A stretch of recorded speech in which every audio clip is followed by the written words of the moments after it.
എന്റെ വന്ദനം. ചിന്തയും മതവും ജാതിയും വർഗീയതയും പാലൂട്ടി വളർത്തുന്നു. സന്തോഷത്താൽ പൊട്ടിച്ചിരിച്ചവരെ ഭേദബാധയുള്ളവളാക്കി തമ്മിൽ കാണാത്ത തർക്കത്തിനായി പരസ്പരം വിമർശിച്ചു. എന്നിട്ടൊക്കെ പറയുന്നു ഞങ്ങൾ സാക്ഷരർ.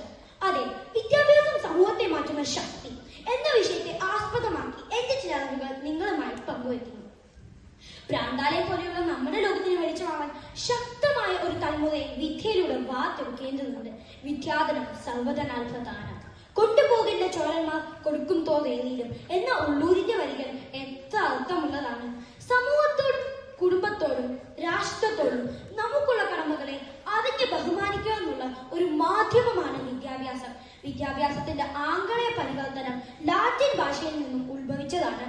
അജ്ഞതയിൽ നിന്നും പുറത്തേക്ക് നയിക്കുക എന്നതാണ് ഇതിന്റെ വ്യാഖ്യാനം. അറിവ് ഒരു മനുഷ്യന്റെ സൗന്ദര്യമാണ്, നമ്മിൽ ഒളിഞ്ഞു കിടക്കുന്ന ധനമാണ്. നാം കരഗതമാക്കുന്ന അറിവുകൾ കൊണ്ട് ആത്മാവിൽ അഗ്നി നിറയ്ക്കാൻ നമുക്ക് കഴിയണം. അങ്ങനെയുള്ളവൻ ചുറ്റുപാടിലേക്ക് കണ്ണോടിച്ചുകൊണ്ടേയിരിക്കും. വിതുമ്പുന്ന മനസ്സുകളെയും അത്താണിക്ക് വേണ്ടി കൊതിക്കുന്നവരെ ചേർത്ത് പിടിക്കാൻ നമുക്ക് കഴിയണം. ഒരു കുട്ടിക്കും ഒരു അധ്യാപകനും ഒരു പുസ്തകത്തിനും ഒരു പേനയ്ക്കും ലോകത്തെ മാറ്റാൻ കഴിയും എന്ന പോരാളിയായ മലാല യൂസഫ്സായി പറഞ്ഞത് എത്ര സത്യമാണ്. അറിവില്ലെന്ന അറിവുള്ളവന് മാത്രമേ അറിവിന്റെ വാതിലുകൾ തുറക്കാൻ സാധിക്കുകയുള്ളൂ. കാന്തമുള്ള ഇരുമ്പും കാന്തമില്ലാത്ത ഇരുമ്പും കാഴ്ചയിൽ ഒന്നാണ്. എന്നാൽ ആകർഷിക്കാൻ കഴിയുക വേണ്ടി കാന്തശക്തി വേണം. അറിവില്ലാത്തവനും അറിവുള്ളവനും പ്രത്യക്ഷത്തിൽ മനസ്സിലാകണമെന്നില്ല. ചരിത്ര താളുകളിൽ വിദ്യാഭ്യാസ നാഴികക്കല്ലുകൾ തീർത്ത പ്രഥമ വിദ്യാഭ്യാസ മന്ത്രി മൗലാന അബ്ദുൽ കലാമിന്റെ പിറന്നാൾ നവംബർ 11 നാം ഇന്ത്യക്കാരുടെ ദേശീയ വിദ്യാഭ്യാസ ദിനമായി ആഘോഷിക്കുന്നു. മുൻപോട്ടുള്ള ജീവിതപാതയിൽ മാത്രമല്ല വിദ്യാഭ്യാസം.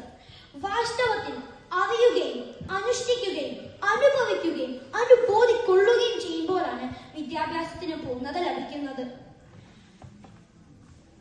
വൈവിധ്യമാർന്ന സമൂഹത്തിൽ എങ്ങനെ ജീവിക്കണമെന്നും ഒരു പാഠമാണ്. നല്ല അറിവും തീരുമാനവും ഒക്കെ നമ്മുടെ സമൂഹത്തിന്റെ ഉയർച്ചയ്ക്ക് അനിവാര്യമാണ്.